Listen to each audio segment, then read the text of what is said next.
Risaralda, el eje cafetero. Un gusto tenerte acá.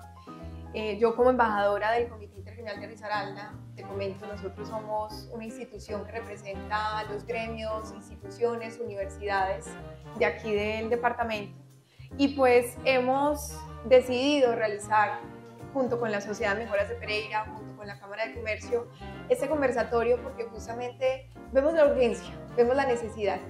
Nos duele Colombia y queremos que Colombia tome la mejor decisión el próximo año.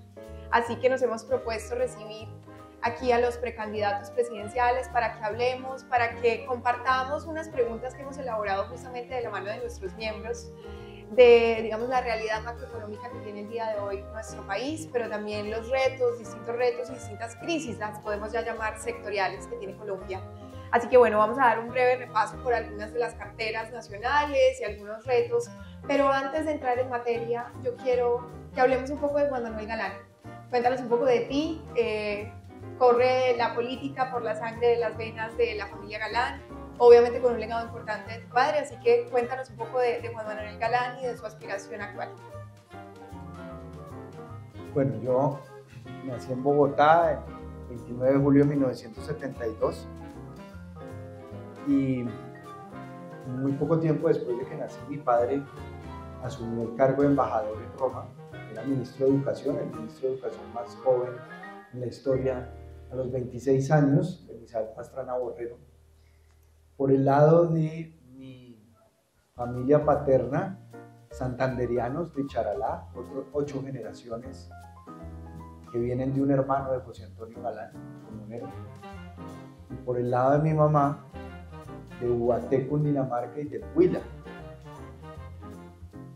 Por el lado de mi familia paterna, siempre muy influenciados por la historia de mi abuelo, Mario Galán Gómez, fue presidente de Ecopetrol 12 años, impulsó la petroquímica en Colombia, la expansión de la refinería de Barranca Bermeja, el inicio de todo el proceso de Cartagena. Como secretario de Educación de Santander fue fundador de la UIS, de la Universidad Industrial de Santander.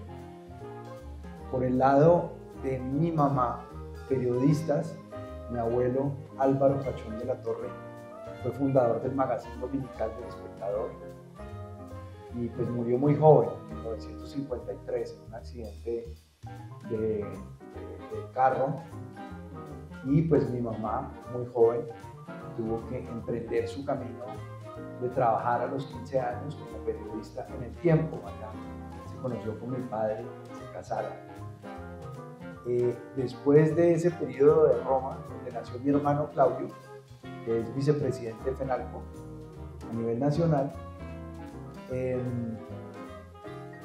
regresó mi padre al país, hizo una carrera política en el Congreso de la República, aspirando al Senado por Santander.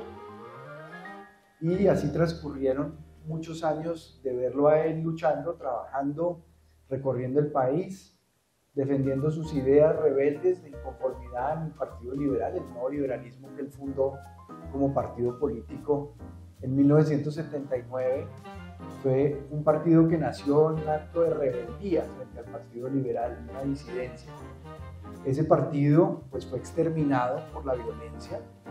Más de 50 de sus miembros fueron sistemáticamente asesinados en el Urabá antioqueño, en el Magdalena Medio, en Puerto Boyacá. Sus máximos líderes fueron asesinados, no solamente Luis Carlos Galán, sino Rodrigo Lara Bonilla, Guillermo Cano, también miembro del nuevo liberalismo, director del Espectador, Jorge Enrique Pulido, muchos concejales y exalcaldes en el Urabá antioqueño, en Magdalena Medio, fueron asesinados. Y a raíz de todo lo que ocurrió después en Colombia, 35 años que estuvo ausente el nuevo liberalismo de la escena política, decidimos emprender el camino de recuperar la personalidad jurídica, la existencia jurídica del partido. Interpusimos una acción ante el Consejo Nacional Electoral, nos dijo no 3 veces, fuimos al Consejo de Estado, nos dijo no 2 veces, y llegamos a la Corte Constitucional y por unanimidad la Corte Constitucional le restituyó como un acto de reparación al nuevo liberalismo por haber desaparecido por la violencia su existencia jurídica. Nos lanzamos por primera vez en el año 22 a las elecciones. En un mes que tuvimos de plazo organizamos unas listas al Senado, a la Cámara. Logramos 2 representantes a la Cámara, Julia Miranda, que está en la Comisión Quinta de Cámara de Representantes, y Juan Sebastián Gómez, nuestro representante de la Cámara de Caldas, que está en la Comisión Primera, vicepresidente de la Comisión Primera. Y en el 2023 decidimos organizarnos para participar en las elecciones municipales, regionales y territoriales. Logramos 58 alcaldías en todo el país, 320 concejales, 168 ediles, 11 diputados y un gobernador en coalición. Logramos la alcaldía de Bogotá, la de Cali, la de Cartagena, la de Pasto, la de Florencia, la de San José de Guaviare como capitales de departamento. Pero logramos ciudades intermedias importantes como Mosquera en Cundinamarca y como Girardota en Antioquia, que es la ciudad más industrializada del área metropolitana del Valle de Aburrá. Regresando un poco a mí, yo me gradué en un colegio público, el Instituto Pedagógico Nacional, que fue el colegio que escogieron mis padres para que nos educáramos. Soy bachiller normalista pedagógico, una parte muy importante de mi vida y de mi formación, haber estudiado en el pedagógico. Aquí está mi hijo menor, Lucas, de 17 años, terminando su bachillerato también. Y luego, pues, el 18 de agosto de 1989, cuando asesinan a mi padre, a Luis Carlos Galán en Soacha, Pablo Escobar dice que va por las familias de sus enemigos. Entonces la única opción era irnos del país. Y el único refugio o el único sitio donde el Estado tenía para proteger a personas amenazadas era el servicio exterior. En el servicio exterior colombiano tuvimos fiscales, tuvimos jueces, tuvimos opositores políticos que encontraron allí pues, un mecanismo para resguardarse, para protegerse. Eso fue una oportunidad de poder estudiar en el exterior, poder estudiar en Francia, porque yo llegué a Francia sin tener ni idea de hablar francés, me tocó aprender de cero todo, hacer la universidad. Pero fue una dificultad que me permitió superar el duelo y superar pues el dolor y la tristeza en las circunstancias en que perdimos a mi padre, gracias a mi mamá, que ha sido una mujer de un carácter, de una fortaleza, de una resiliencia, de un optimismo, que además nos educó y nos formó a mis hermanos y a mí sin inculcarnos el menor sentimiento de odio o de resentimiento o de deseo de venganza frente a lo que nos pasó. Y eso para nosotros fue muy importante porque nos ayudó no solamente a superar esa dificultad, sino también a entender que esos sentimientos realmente no sirven de nada, esos odios heredados que se inculcan de generación en generación y que no nos han permitido romper el ciclo de violencia que hemos sufrido en Colombia. Luego, pues de toda esa experiencia en el exterior, estuve como viceministro de la Juventud, me tocó organizar la primera elección de consejos de juventud. Y en aquella época logramos financiar 30 capítulos de Francisco el Matemático, que era la serie de moda de RCN Televisión, para difundir lo que eran los consejos de juventud, para difundir la metodología de cómo se elegían, de qué funciones tenían, y motivar a los jóvenes a que participasen en esta modalidad de participación política, que realmente es el primer espacio o escenario político que los jóvenes entre 14 y 28 años tienen para incursionar en la política.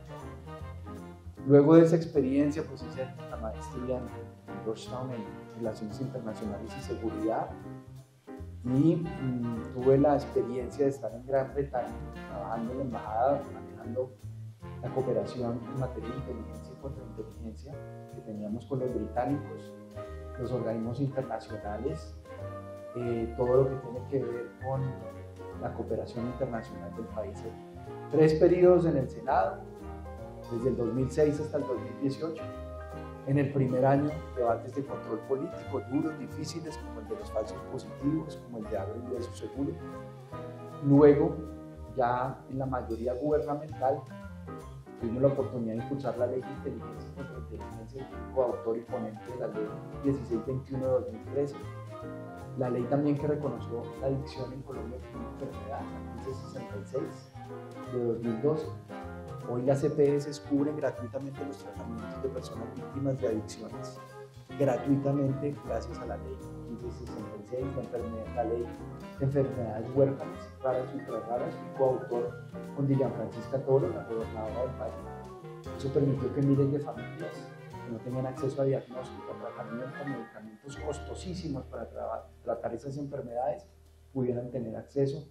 La ley que regula el uso medicinal del cannabis, toda la reforma a la justicia penal militar, la ley estatutaria, el acto legislativo y la ley ordinaria, la ley SPOA, y pues todo este proceso de recuperación del espacio perdido del nuevo liberalismo, que hoy ha dejado de ser una nostalgia, una idea de una esperanza que pudo ser y no fue para Colombia, sino hoy es una realidad política territorial y estamos enfrentando en primera instancia octubre, que es la elección de consejos de juventud, y en segunda instancia preparando nuestras listas al Congreso de la República, además de contribuir a que el país llegue unido a una elección presidencial con un candidato único para la primera vuelta. Ese es el objetivo en que estamos trabajando.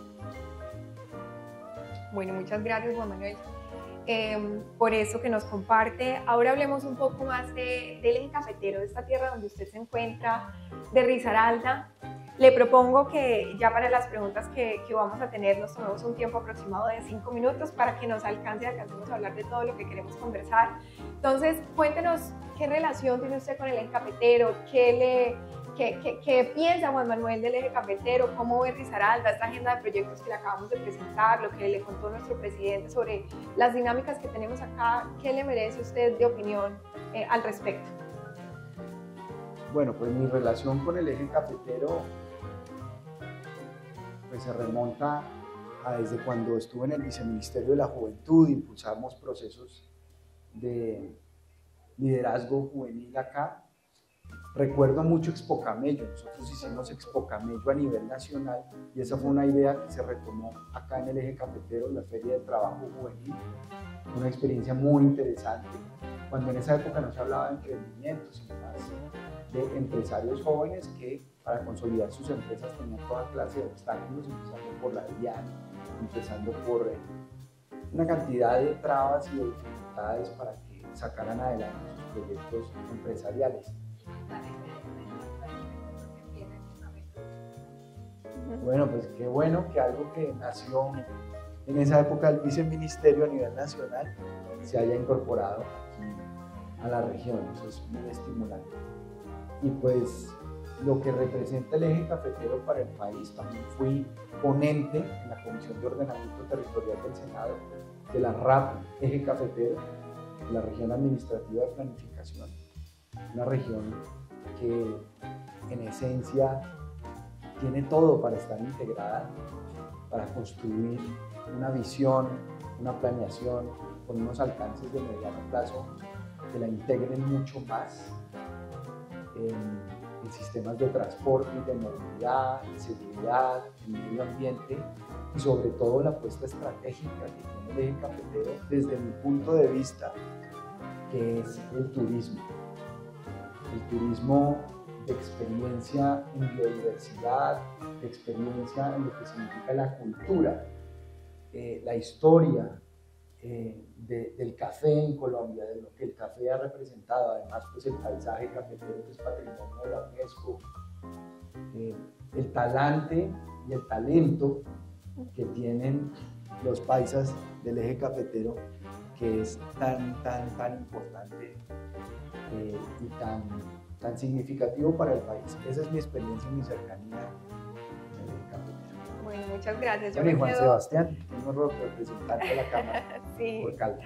Así es, y muy importante ese legado de Expo Camello, que es una gran feria que todos llevamos en el corazón y no nos la perdemos. Bueno, ahora hablemos entonces un poco ya entrando en materia de temas más macro y demás. Empecemos por el tema de crecimiento económico que tanto nos ocupa en el sector gremial. Tuvimos después de pandemia unos crecimientos del 10, del 7, luego con el cambio de gobierno vimos un crecimiento de menos del 1% en el 2023. Ahora estamos aproximadamente en un 2.5 proyectado para el crecimiento de este año. Básicamente un crecimiento soportado en el buen momento que tiene el café, en las remesas, justamente porque ya nuestro mayor producto de exportación son los colombianos. Se nos van 1.000 colombianos al día de nuestro país.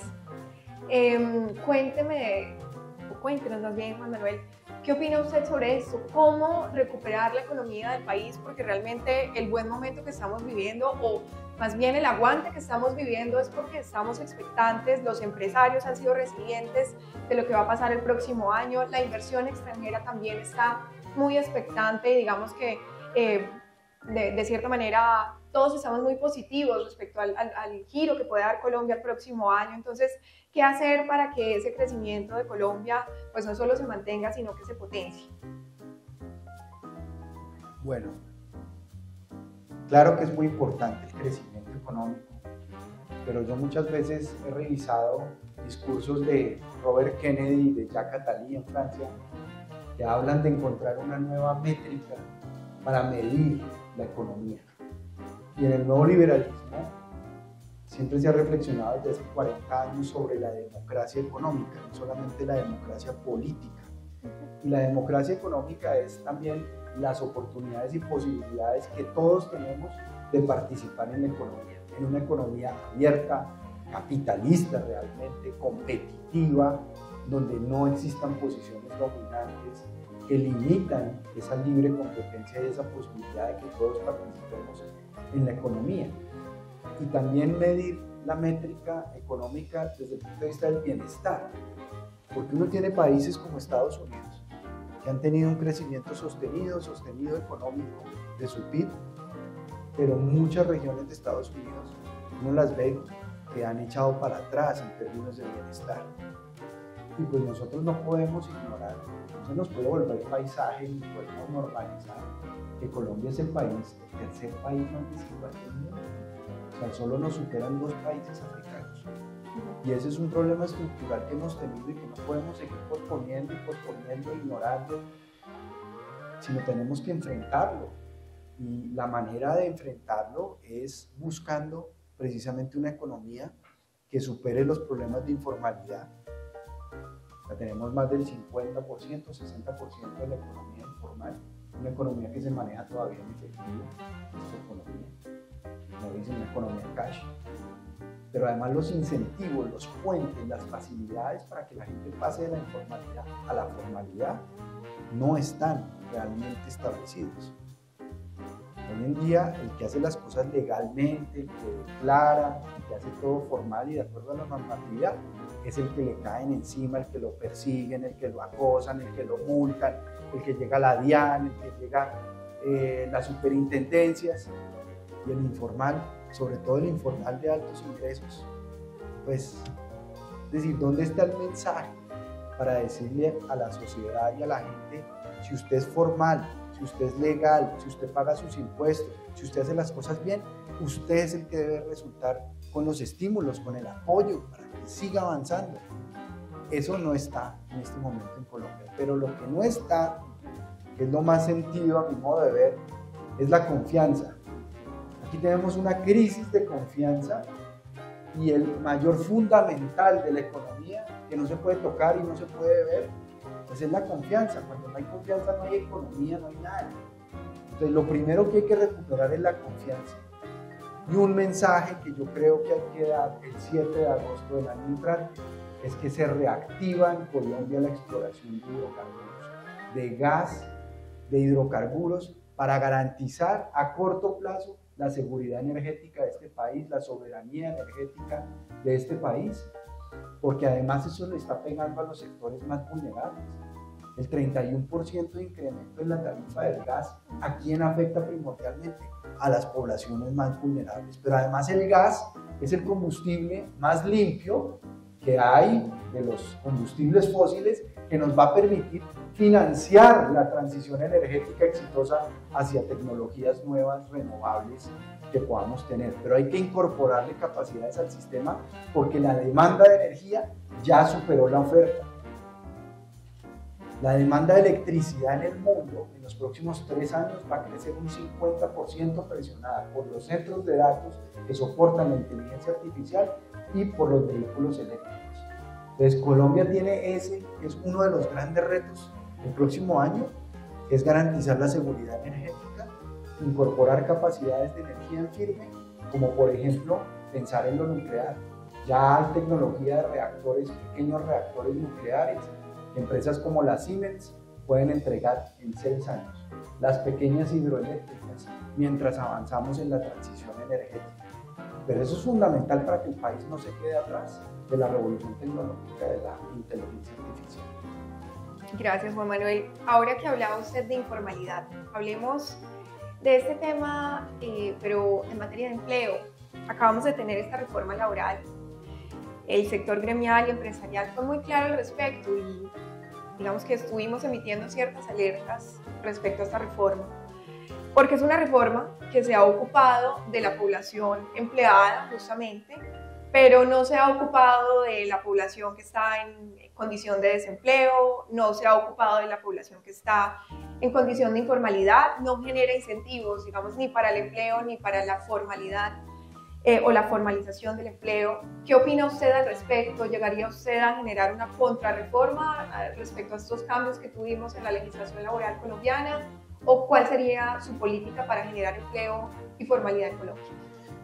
Pues en este momento el mundo está viviendo una revolución tan profunda como la humanidad cuando se inventó la rueda, o se inventó la electricidad, o se inventó el internet, que es la inteligencia artificial. Y debatir un proyecto de reforma laboral sin incluir en toda su dimensión y su impacto lo que va a ser la inteligencia artificial cuando nos llegue totalmente, creo que es un gran error. Hay que repensar el mercado laboral desde el punto de vista del impacto que va a tener la incorporación de la inteligencia artificial en las competencias, la formación, la necesidad de mano de obra que van a tener las empresas y las oportunidades de trabajo. Hay una cosa muy interesante que yo descubrí sobre las remesas. Y yo sé que aquí esta es una región que le interesa mucho las remesas porque hay una cantidad de gente del eje cafetero, de Pereira, que vive en Nueva York, que vive en España, que vive fuera de Colombia. Las remesas alcanzaron el nivel de 11.500 millones de dólares. Superan de lejos el café, que es 3.500 millones de dólares, el carbón, que son 7.000 millones de dólares, y están cerca de los 15.000 millones de dólares que representan los hidrocarburos. Pues resulta que las remesas no solamente son giros de colombianos que emigraron y se fueron al exterior, que están trabajando y que mandan recursos para apoyar a sus familias. Buena parte de las remesas tienen que ver con jóvenes que están trabajando en Colombia desde su computador para empresas en el exterior. Y es un aspecto que está creciendo cada vez más. Y es una gran oportunidad esa transformación, porque si algo tiene Colombia como reconocimiento mundial, diría yo, y he tenido el privilegio y la oportunidad de ver muchos países, si algo tiene como ventaja Colombia, es el talento de sus trabajadores. El talento para adaptarse, el talento para innovar, la disciplina, la seriedad, el compromiso del trabajador colombiano, pero su talento creativo para no vararse, para no quedarse quieto, para pensar, para rebuscarse. Eso no lo tiene ningún trabajador del mundo realmente. Uno diría, ay, los japoneses. Sí, los japoneses muy disciplinados, pero la creatividad de los colombianos, o la organización de los alemanes también, pero los colombianos son flexibles, buscan la salida, buscan la solución y comprometidos. Y hoy muchos jóvenes, gracias a un plan de datos, gracias a una conexión a internet que les vale 100.000 pesos al mes, se están formando gratuitamente en plataformas y aplicaciones que dan programas de formación y de competencias gratuitos a corto plazo y también están trabajando. La semana pasada estuve en una empresa de arquitectura en Bogotá. Llegué a la empresa, 25 arquitectos, 25 puestos de trabajo. Y yo dije, bueno, pero yo no creo que en Bogotá ni en el país en general la construcción esté así de bochante como para tener una oficina de 25 arquitectos. Toda la oficina, los 25 arquitectos están trabajando para una empresa en la Florida. No trabajan para acá y les llegan sus giros para acá. Entonces, el Banco de la República no ha logrado contabilizar exactamente qué proporción de las remesas significa ese trabajo que están haciendo los colombianos desde acá para empresas en el exterior. Y una cosa importantísima, con esto termino la pregunta. Estuve reunido también con el presidente de Movistar, Fabián, y le pregunté sobre la conectividad a Internet, la conectividad a los planes de datos. Y me contó que el fondo de las tecnologías de la comunicación, ese fondo que les retiene una parte de los recursos, la mayoría, el 70% de ese fondo, se va en costos administrativos. En lugar, por ejemplo, de subsidiar el plan de datos. En Bogotá, por ejemplo, no sé cuáles son las cifras, me gustaría, si tienen las cifras de acá, que me las pudieran dar, pero en Bogotá, más o menos el 20% de la población no tiene conectividad a datos de internet porque no tiene los 70.000 pesos o los 100.000 pesos para conectarse. Ese es un subsidio transformador de oportunidades para los jóvenes. Darles el plan de datos gratuito, darles la conexión a internet gratuita para que accedan a oportunidades de trabajo, oportunidades de formación, de ingreso. En eso tenemos que invertir los recursos, pero quería mencionar eso, porque cuando tú mencionaste las remesas, ya hay una alta proporción de ese monto de los 11.500 millones de dólares que está entrando por concepto de colombianos que trabajan aquí en línea para empresas en el exterior. Así es, básicamente exportación de servicios, de mano de obra colombiana a través de servicios que se prestan en el exterior. Bueno, y hablando de invertir, mucho por hacer, presupuesto necesitamos, pero nos preocupa la situación fiscal del país. Esta ha sido una de las noticias que hemos tenido últimamente y es que el gobierno rompe la regla fiscal a pesar de que también se generan todas las alertas. La Comisión Autónoma pues no recomienda esta alternativa, pero así todo el gobierno continúa, suspende la regla fiscal por los próximos 3 años. Tenemos un déficit actual del 7%, una deuda del 60%, hablando prácticamente de un default como país o de unas alertas importantes. ¿Cómo ver esta situación? ¿Cómo manejarla? Porque también pues una carga tributaria alta que ya tienen los empresarios. ¿Cómo darle vuelta a esta situación fiscal que tiene el gobierno colombiano? Bueno, lo primero, la confianza. Por eso decía yo, los mensajes de confianza del próximo gobierno, de estabilidad, de que las reglas se van a cumplir, van a ser estables, no van a estar cambiando, que además vamos a hacer una misión de desregulación, que mire sector por sector donde hay normatividades obsoletas, viejas, que obstruyen, que no tienen sentido, para eliminarlas. También hay que hacerle una cirugía de recorte al Estado central, porque el gasto público en funcionamiento ha sido en burocracia, en contratos de prestación de servicios, en clientelismo, que tiene desbordada la deuda. Es una deuda malsana, porque cuando tú te endeudas sanamente en economía, porque estás invirtiendo, está bien, pero cuando te endeudas para funcionar, pues está muy mal. Entonces, ese recorte yo creo que va a permitir también un alivio. Hay que recuperar y reinstaurar la regla fiscal.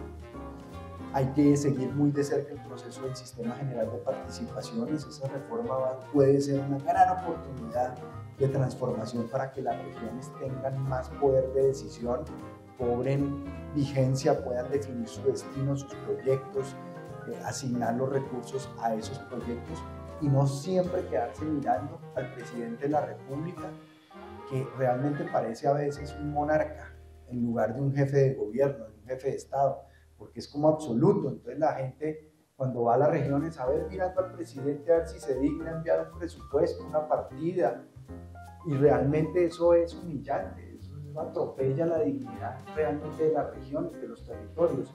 Yo creo que el Sistema General de Participaciones y esa ley de competencias que viene elaborada puede ser una transformación muy importante del país y recuperar la reputación a nivel internacional del manejo ortodoxo, del manejo responsable de la economía, para que los bonos de deuda colombianos, para que las calificadoras de riesgo pues reconozcan eso y a corto plazo podamos tener un impacto. Pero el recorte de gastos de funcionamiento es un tema que va a tocar empezar con mucha fuerza en los primeros 100 días del próximo gobierno. Bien, muchas gracias. Y ahora que hablamos de reputación internacional, pues vámonos para esa cartera de las relaciones exteriores que también ha sido una gran protagonista durante todo este año, empezando por ese domingo 26 de enero, que yo creo que ningún colombiano va a olvidar, con ese tuit tan polémico, con un gobierno también Trump 2, que es algo distinto a lo que habíamos visto en la política americana en lo que concierne la cartera de relaciones exteriores. Entonces venimos con un año que ha tenido sus vaivenes en materia de la relación con Estados Unidos. Ahora recientemente también con esta visita que hizo el presidente Petro a China y el acuerdo de cooperación que se firmó con, digamos que miras a entrar al acuerdo de la ruta de la seda, que uno ve de cierta manera un poco como de cierta manera un acto de provocación, ¿no? Que pudiese uno de cierta manera concluir. Pero adicional, recientemente también tuvimos el llamado a consultas que hicieron ambos países de los embajadores respectivos y todos digamos, estos vaivenes, estos reveses que hemos tenido con la relación con Estados Unidos, que representa el 30% de las compras pues, de las exportaciones que hace Colombia, pero adicional que ha sido un gran socio histórico en materia de lucha contra el narcotráfico, y en materia pues, de protección de la seguridad del Estado colombiano. ¿Qué opciones, qué alternativas para recomponer estas relaciones justamente de cara a los Estados Unidos, también con la Unión Europea, que es un socio muy importante nuestro, y cómo mirar entonces a China? Bueno, lo primero que yo diría es que si hay dos políticas que en esencia son políticas de Estado, no de gobierno ni de funcionario, es la política exterior de Colombia y la política de seguridad y defensa. Pase quien pase por la presidencia, por los ministerios, hay unos lineamientos, hay una política que es de Estado y que permanece y se mantiene. ¿Por qué? Porque debe responder únicamente a una cosa, al interés nacional. Y el interés nacional está por encima de los intereses de un gobierno o de un régimen o de lo que sea. Segundo, hay realmente dos doctrinas en las relaciones internacionales. Me voy a poner un poquito académico acá, qué pena, pues es que es mi tema, las relaciones exteriores. Hay dos doctrinas fundamentales en las que ha oscilado la política exterior colombiana a lo largo de la historia. Y tienen nombres todos rimbombantes en latín. Entonces, el respice polum. Entonces, el respice polum es mirar hacia Estados Unidos siempre. Y el respice similia, que es mirar a nuestro entorno de vecinos latinoamericanos. Pero yo creo que hay una tercera doctrina, que es el respice omnia, que es mirar las relaciones exteriores como un todo, y que Colombia tenga la capacidad de relacionarse con todas las regiones del mundo y tener presencia. Colombia es un país tremendamente cerrado. Yo siempre pongo el ejemplo de un tío político que tengo, el esposo de una tía hermana de mi papá. Llevan más de 50 años de matrimonio. Y esta es la hora de que no ha podido el pobre, porque es de Estados Unidos, abrir una cuenta de banco en Colombia. Entonces, todas estas restricciones también para que haya un intercambio, para que el país se internacionalice. Por ejemplo, las oportunidades que tenemos con Emiratos Árabes Unidos y con el Medio Oriente, que están buscando comida, porque no tienen comida, porque viven en un desierto y no se pueden comer los dólares. Entonces, ¿qué tienen que hacer? Buscar alternativas de inversión. ¿Por qué toda la altillanera colombiana, los llanos orientales, el Orinoco, toda esa zona, no podemos traer el modelo de Brasil agrícola? Brasil, en más o menos 2 décadas, se volvió el segundo exportador mundial de alimentos. Todo ese territorio de esa región de nuestro país se puede convertir en eso para el resto del mundo, porque la gran población que tiene el mundo, estamos llegando al tope de los recursos naturales que la tierra puede proveer para sostener al número de población que tenemos en el mundo, que ya está como en más de 8.000 millones de personas. Pues va a necesitar comida, y Colombia tiene una vocación agrícola muy importante. Entonces tenemos que trazar una estrategia de diplomacia comercial. y fortalecer nuestra diplomacia comercial, fortalecer nuestra carrera diplomática. Como dicen, no diplomáticos a la carrera, sino diplomáticos de carrera. Y reinstitucionalizar nuestra política exterior. La Comisión Asesora de Relaciones Exteriores, que reúne a los expresidentes, a los excancilleres, a los parlamentarios y a la academia, es el ámbito institucional en donde se traza el consenso de cuál es el interés nacional de nuestro país, hacia dónde vamos y qué debemos hacer, y hay un consenso alrededor de la política exterior. Eso no lo decide un gobierno, ni mucho menos un presidente, solo. El 7 de agosto del año entrante el país tiene que restablecer las relaciones diplomáticas con Israel. Yo sé que hay una guerra que es cruel, que humanitariamente es una tragedia, pero otra vez, ¿cuál es el interés nacional de Colombia?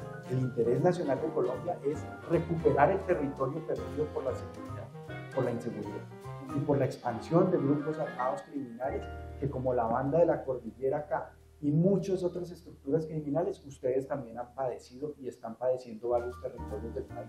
Para eso vamos a necesitar recuperar el activo estratégico de seguridad más importante, que es la inteligencia. La inteligencia se perdió, la inteligencia está debilitada, la policía en sus capacidades de inteligencia está debilitada y en pie de fuerza, el ejército en pie de fuerza está debilitado, también en capacidades de movilidad, de proyección de fuerza.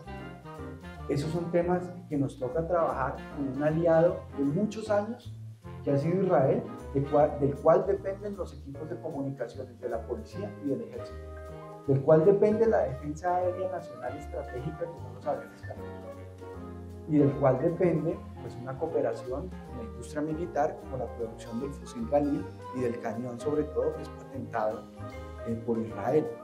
Entonces no nos podemos dar el lujo de romper relaciones con un aliado estratégico que además tiene un impacto colateral en las relaciones con Estados Unidos, porque ustedes saben que el lobby más poderoso que hay en los Estados Unidos, con el lobby de las armas, es el lobby de los judíos, de la comunidad judía. Tienen poder en el Congreso, tienen poder empresarial.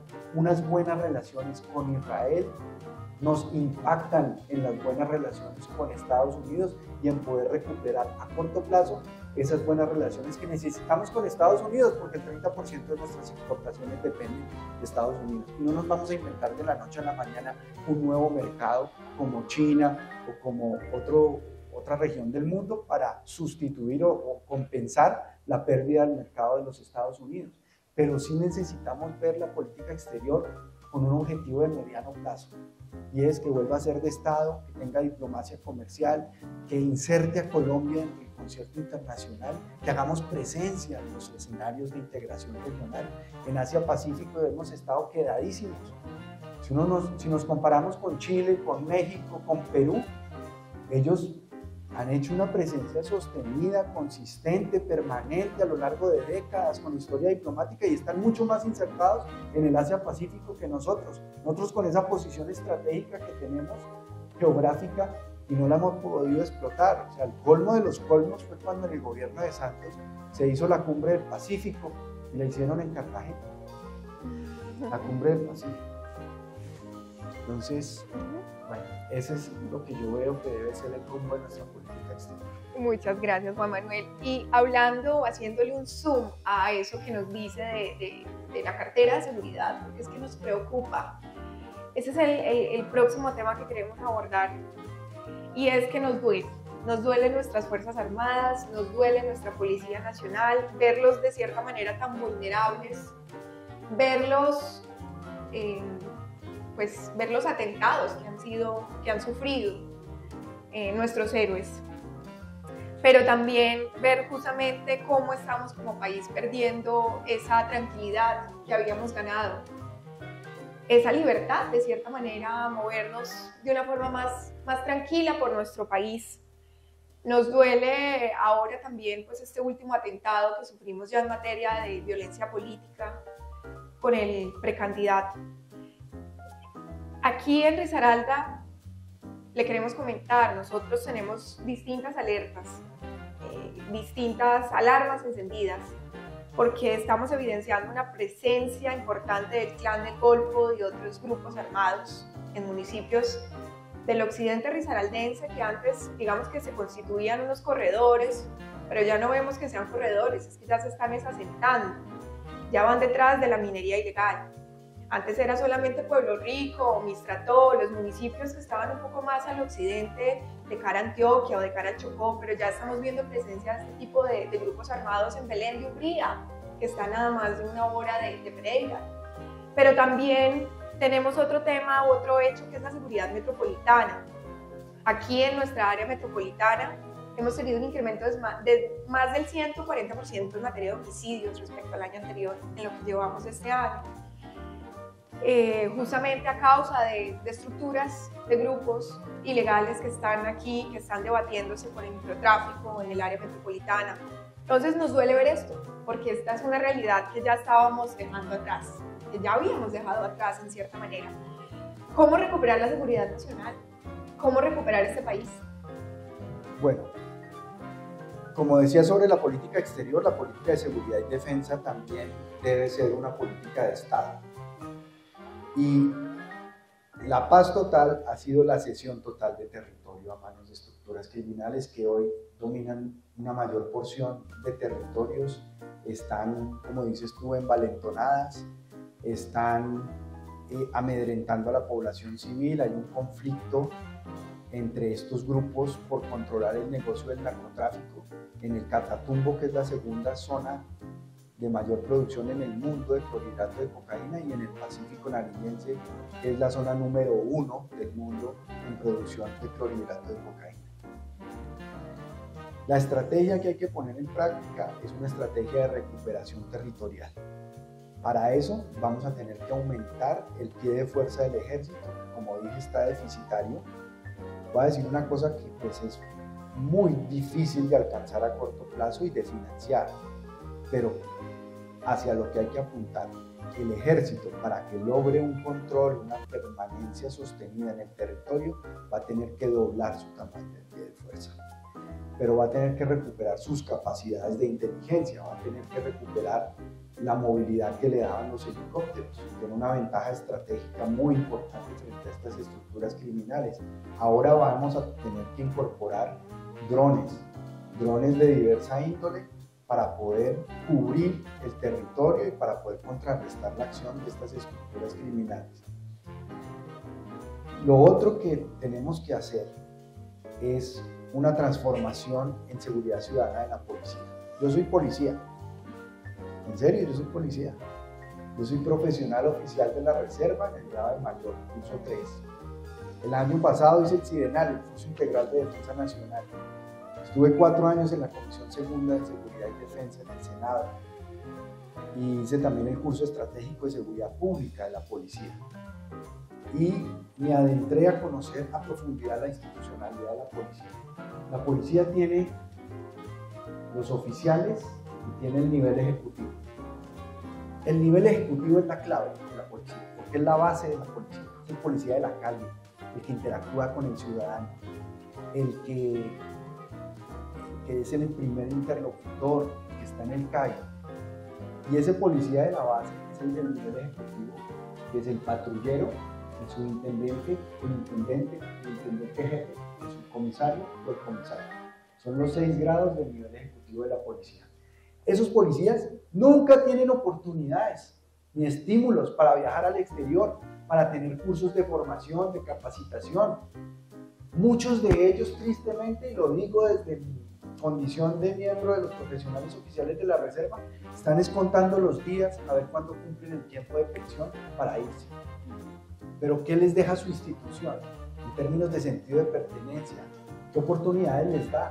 Hay que profesionalizar el nivel ejecutivo de la policía.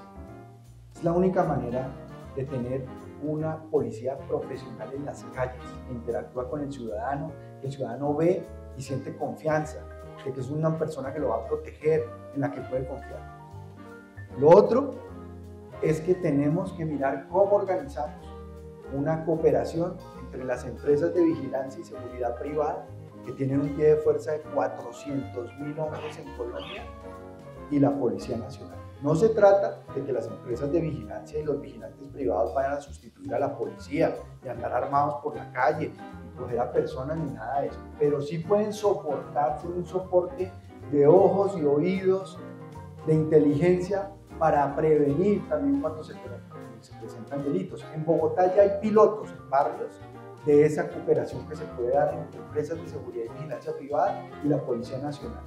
Desde el CAI, con un centro de monitoreo, con pantallas de observación, drones que hagan recorridos y rondas, con inteligencia artificial que disparen una alerta si pasó 2 veces la moto por el frente del negocio del comerciante y la probabilidad es altísima de que vengan a atracar o que vengan a extorsionar y haya una reacción inmediata, con tecnología, con apoyo aéreo, pero sobre todo con esa relación de cooperación y de coordinación y de soporte de las empresas de vigilancia y de seguridad privada, sobre todo también para la extorsión, porque la extorsión más grave es la extorsión callejera, no es la extorsión de las cárceles. La extorsión de las cárceles tiene un grado de denuncia mucho más alto. Podemos manejar más o menos unas estadísticas de cómo están extorsionando desde las cárceles, pero el de la moto en la calle, que pasa por enfrente del comerciante, del empresario del transporte, de la señora que vende su puesto de comida en la esquina, que también le toca pagarle la extorsión al Plan del Golfo.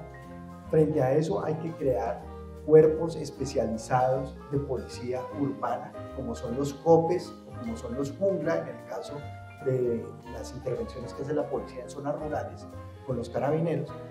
En las zonas urbanas, como son los COPES de alto nivel, fuerzas élites que enfrenten la extorsión y fortalezcan la capacidad de los GAULA, porque los GAULA perdieron también su capacidad institucional para trabajar y para prevenir esos delitos que hoy más siente la gente en la calle, como el microtráfico, como la extorsión, como el hurto callejero, que es lo que se ve, y la inseguridad que siente la gente, el miedo sobre todo que tienen las mujeres.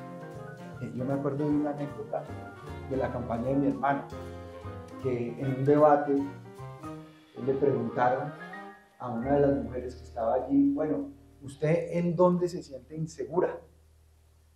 Y todo el mundo pensó, bueno, va a decir que en el Transmilenio, va a decir que cuando está montando bicicleta en la calle. Nos sentimos inseguras en todas partes, a toda hora. Esa fue la respuesta. Entonces, poblaciones como las poblaciones femeninas necesitan también una atención muy especial. La policía tiene la patrulla púrpura que ayuda con esos casos de violencia intrafamiliar, de maltrato, de abuso, de feminicidio, pero pues se requiere fortalecer también esa capacidad de la Policía Nacional en ese sentido. Pero para terminar, una estrategia de recuperación territorial que arranque el mismo 7 de agosto a las 3 de la tarde y que restablezcamos las relaciones comunitarias. Gracias, Juan Manuel. Bueno, yo quiero saber un poco el termómetro, cómo se siente Juan Manuel, cómo va ese conversatorio, cómo siente el auditorio, todo. Pues el termómetro de las manos está como frías. Yo estoy fría, yo estoy muy fría. Está haciendo frío. El resto, muy estimulante la conversación. Bueno, está bien, ya unas últimas preguntas para ir finalizando. Adentrándonos un poco en las crisis sectoriales. Ya digamos que hablamos del tema energético, que era una de las preguntas. Voy a pasar al sector salud, que es algo que también nos duele. Yo creo que uno no puede sentir más dolor que cuando pasa por el lado de estas filas, que aquí nos ha tocado verlas en Pereira, en Risaralda, estas filas de la gente esperando sus medicamentos, y que uno dice muy probablemente cuando esta persona llegue, ¿será que sí se la van a entregar? ¿Le van a entregar lo que está necesitando? Probablemente no lo va a tener, pues no va a haber una disponibilidad de medicamentos. Nos preocupan esos más de 25 billones adeudados con las prestadoras privadas de salud, esos más de 15 billones adeudados con las prestadoras públicas. Nos preocupan esos más de 5 billones adeudados con las gestoras farmacéuticas. Acá tenemos una farmacéutica muy importante que es Aurifarma, que también hace parte de esta industria risaraldense de la cual nosotros nos sentimos muy orgullosos y que ha sido también muy maltratada por este gobierno. Nos preocupa ver la intervención de las EPS y ver cómo, a pesar de que son intervenidas, pues no se ve ningún cambio, siguen las quejas en la prestación del servicio. no pagan las facturas que están justamente adeudando con estas prestadoras, bien sea públicas o privadas. Nos duele la salud de Colombia, porque justamente nuestro sistema de salud ha sido un sistema aplaudido, que ha sido también ejemplo en otras partes, en otros países. ¿Cómo recuperar la salud de los colombianos? Bueno, uno de los retos que tenemos es recuperar el modelo de salud, porque realmente no hay sino 3 modelos. El mundo solo se ha inventado 3 modelos. El modelo totalmente privado, ejemplo cumbre, los Estados Unidos, donde una persona en Estados Unidos entra a un servicio de urgencia y si no tiene seguro, sale con una cuenta de decenas de miles de dólares por una prestación de un servicio de urgencias en Estados Unidos. El modelo totalmente público, que es el de Canadá, que es el de Gran Bretaña, que es el que teníamos acá antes, y en donde la gente tenía que esperar en promedio 18 meses para una cirugía. Nosotros creamos un modelo híbrido, público-privado. El sistema de salud colombiano era la alianza público-privada más grande de toda Latinoamérica. Y claro, tenía muchos problemas vacíos, deficiencias. Una de ellas, la Superintendencia de Salud, que no empezó con los problemas ahora, eso viene de varios gobiernos atrás, y de cómo la Superintendencia de Salud le entregó las intervenciones de EPS a políticos que utilizaron esas intervenciones de forma corrupta. Se robaron esas entidades con esas intervenciones. Ejemplo de ello, Saludcop. Saludcop, me corregirán aquí, tenía cuando fue intervenida una deuda de 400.000 millones de pesos y cuando terminó la intervención llegó a una deuda de 1.2 billones. Entonces esas intervenciones, bueno. Pero hay otra cosa que yo quisiera destacar y es que cuando uno va a trazar un plan, una política, un proyecto, y ustedes que son empresarios lo saben mucho más, uno necesita cifras, uno necesita datos reales. En el sistema de salud eso no existe. Uno pregunta cuánto nos cuesta a los colombianos el sistema de salud y no hay cifras, no hay datos reales, no hay un sistema de información. Y yo me acuerdo de un secretario de salud canadiense en la década de los 70, se llamaba Lalonde. Dijo, bueno, me traen aquí una hoja donde yo pueda saber en qué nos estamos gastando el presupuesto de salud. Y el informe que recibió el señor le dio a conocer que en lo que más gastaban los canadienses era en lo que menos impacto tenía en la salud. Y aquí nos pasa un poco lo mismo. Acá no invertimos en los determinantes sociales de la salud. Es decir, tener agua potable de cobertura universal en Colombia. Eso es salud pública, eso es lo más importante para la salud. Tener en las casas de la gente que el piso no sea de tierra, eso es otro determinante de la salud. Las vías terciarias, la conectividad, los ingresos, todo eso es lo que impacta además el reto más grande de salud pública que tiene Colombia, que es la salud mental y la salud emocional, agravada después de la pandemia. Pero es que nosotros no podemos olvidar que somos un país que lleva decenas de años en conflicto, en violencia. Yo creo que aquí tenemos síndrome de estrés postraumático colectivo y eso no lo hemos tratado. Y ese es un reto de salud en los jóvenes, sobre todo, donde las altas tasas de suicidio, de depresión, todo, repito, agravado por la pandemia. Entonces, creo que la reforma a la salud sí se necesita, pero se necesita tocando esos puntos de la corrupción en la salud, del desvío de los recursos, del mal cálculo deliberado de la unidad de pago por capitación, que le sacaron la siniestralidad y por eso además quedó en unos cálculos absolutamente irrisorios para pagar las deudas del sistema. Y si fueron servicios prestados, lo mínimo es que se honren esas deudas, que esas deudas se paguen. Lo que pasa es que esas deudas pues están disparadas y ese va a ser uno de los grandes retos que además ya está sintiendo la gente el impacto del colapso del sistema de salud, porque en las encuestas ya está apareciendo como número uno tema de preocupación para la gente, el sistema de salud, la no entrega de los medicamentos. Para un enfermo de cáncer que le interrumpan el suministro de medicamentos o la prestación de un servicio es condenarlo a la muerte. Para un enfermo de una enfermedad huérfana que le pase lo mismo, también es condenarlo a un deterioro acelerado de su enfermedad y a la muerte. Entonces eso es jugar con la vida de la gente, y eso realmente es criminal. Y lo que está detrás es buscar un empadronamiento electoral con todos los datos del sistema electoral, de salud, que es una mina de información y de datos sobre la población colombiana impresionante. Muchas veces yo he creído que el objetivo no es la plata de la salud, simplemente el objetivo son los datos, y es la información y el empadronamiento de todas esas bases de datos que tienen las EPS intervenidas.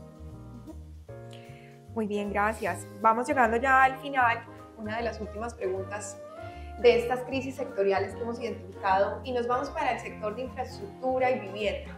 Muy poca inversión en infraestructura hemos visto durante este gobierno, durante estos últimos 3 años. Tan es así que la misma Antioquia nos ha dado cartilla de cómo se hacen las obras con APPs que desde la gobernación se han generado, y digamos que ha sido un departamento que ha movido las cosas, pues de cierta manera solos.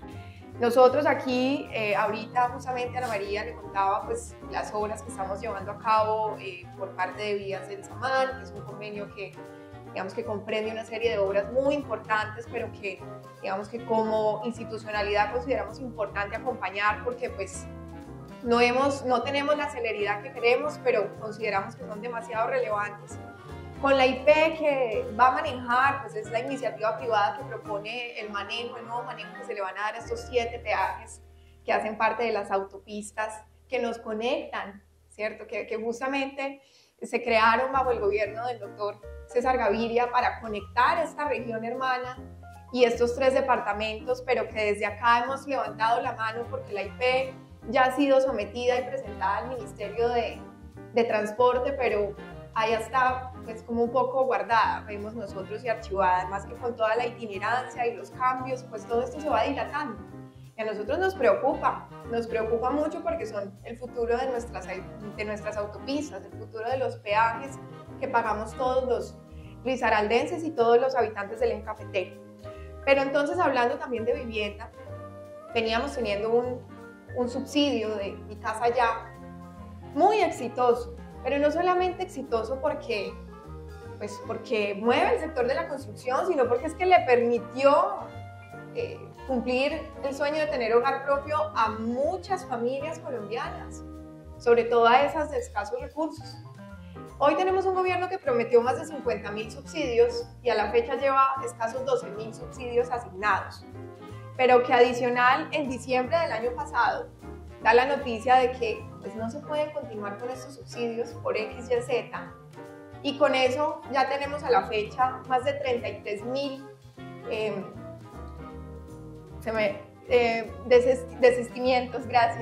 desistimientos, de los cuales 70% aproximadamente son de viviendas o de hogares justamente de bajos ingresos. Un sector que justamente la infraestructura, la vivienda, mueve más del 60% de la economía, de nuestro PIB. ¿Cómo reactivar justamente la infraestructura y la vivienda? ¿Qué política o cómo cuidar esos subsidios que también han funcionado digamos que en la reciente historia de Colombia?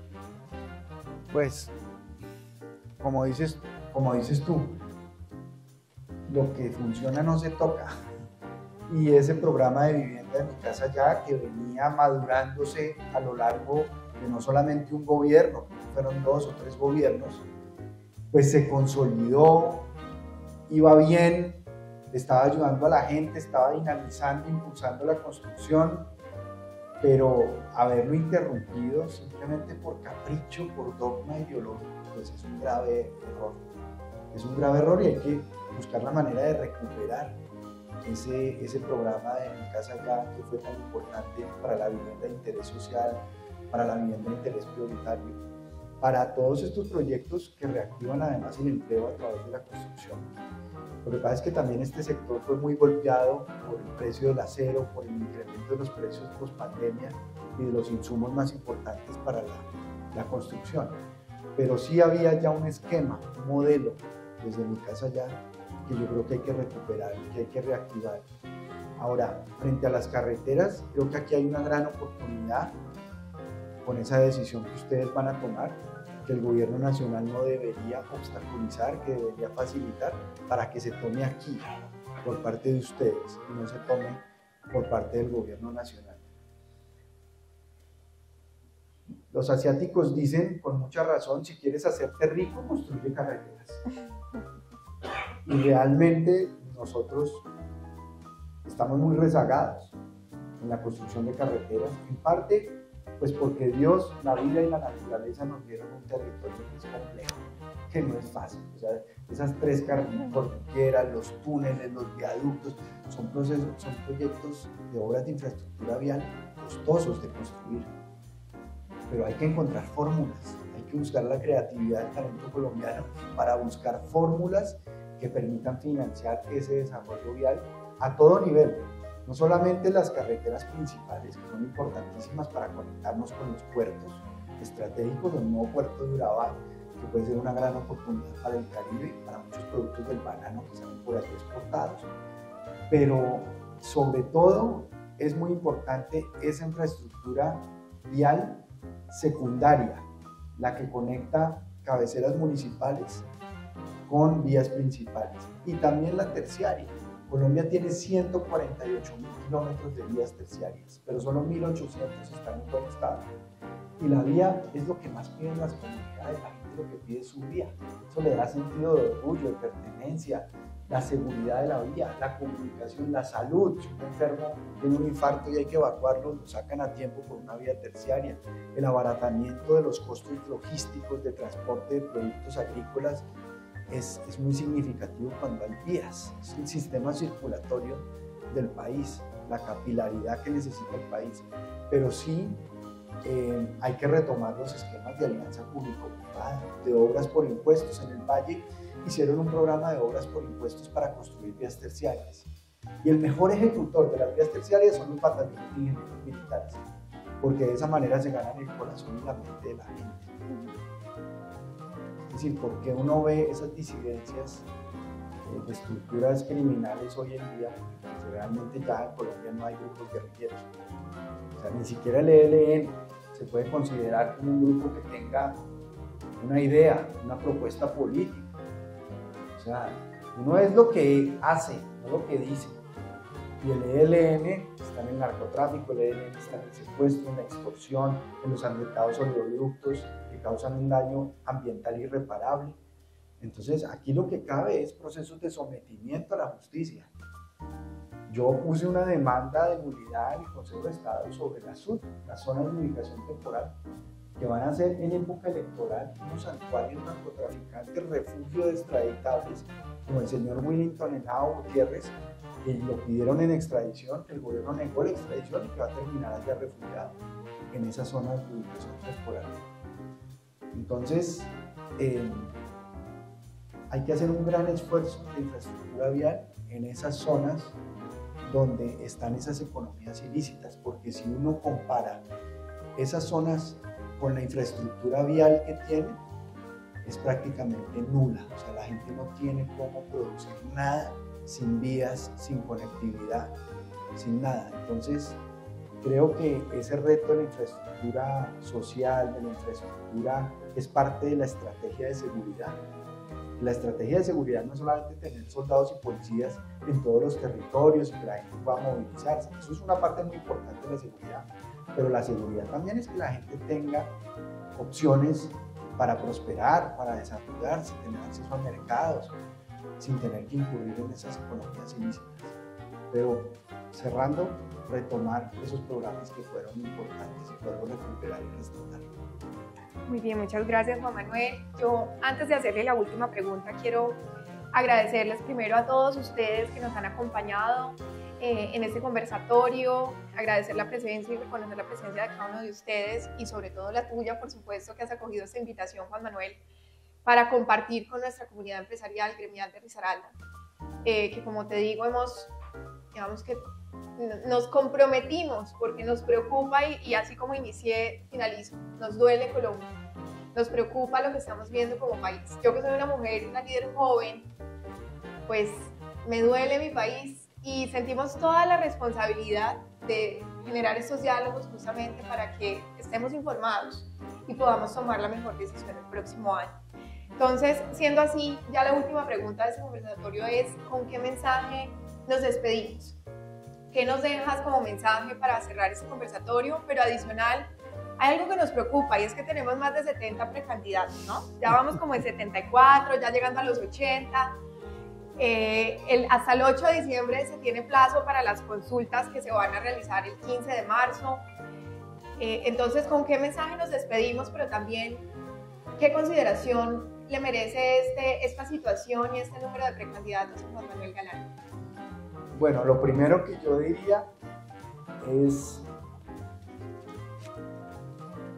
que no nos podemos dejar dominar por el miedo, ni por la incertidumbre, ni por la apatía, el escepticismo, la desesperanza, el desánimo. Tenemos que tener moral en alto para enfrentar lo que vamos a enfrentar, con positivismo, con fuerza, con firmeza, con la resiliencia que ha caracterizado a esta región y a todos los colombianos. Ese estado de ánimo es fundamental para enfrentar lo que viene. En segundo lugar, yo creo que hay que lograr una unidad. Y esa unidad se puede alcanzar a través de una consulta interpartidista el mes de marzo, el mismo día de las elecciones parlamentarias. Pero yo quiero llamarles la atención sobre algo. No descuidemos la elección al Congreso de la República. Siempre nos quejamos del Congreso, nunca le paramos bolas a la elección de los congresistas. Y hay una gran oportunidad en este mes de marzo, en este próximo elección de marzo, de tener candidatos buenos, capaces, comprometidos, que les duele el país, que quieren sacar adelante el país. Eso se necesita para que el próximo presidente de la República, sea quien sea, tenga gobernabilidad, tenga una mayoría sana en el Congreso que le permita, sobre todo en el primer año de gobierno, sacar adelante toda la agenda legislativa fundamental para estas transformaciones que el país está esperando desde hace mucho tiempo y que deben comenzar. No se van a hacer de la noche a la mañana ni en 4 años, pero se pueden dejar unos cimientos, unas bases sólidas para seguir construyendo sobre lo construido y para darle continuidad como políticas de Estado al desarrollo del país. Ese camino de unidad, pues hay que hacer unas eliminatorias a través de unas encuestas, unos juegos del hambre. Y quienes vayan clasificando en cada semifinal, pues continúan en competencia hasta que lleguemos a marzo a una consulta de máximo, diría yo, entre 3 y 5 finalistas que vayan a esa consulta. Y de ahí, el que gana es el candidato único a la primera vuelta. Y el segundo puede ser la fórmula vicepresidencial y el tercero puede estar en el gobierno como ministro. Es decir, la idea es elegir un equipo de gobierno, no solamente un presidente.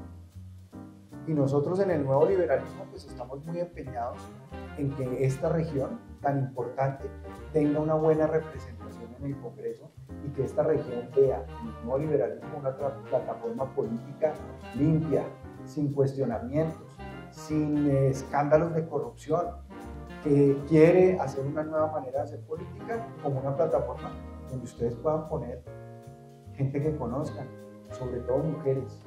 O sea, queremos mujeres en las listas, porque hoy, hablábamos esta mañana, las mujeres tienen unos obstáculos tremendos para participar en política. La violencia, un obstáculo, pero también la falta de independencia económica. Por eso no logramos tener mujeres en las listas al Congreso que puedan aspirar y que puedan pues dejar sus responsabilidades, sus limitaciones para poder participar. Pero hay ahí un espacio a Cámara de Representantes y a Senado para tener representantes de esta región que vayan al Congreso a defender esta visión de desarrollo, estos proyectos, a hacer control político sobre esos proyectos, a llamar la atención del gobierno para que salgan adelante los proyectos.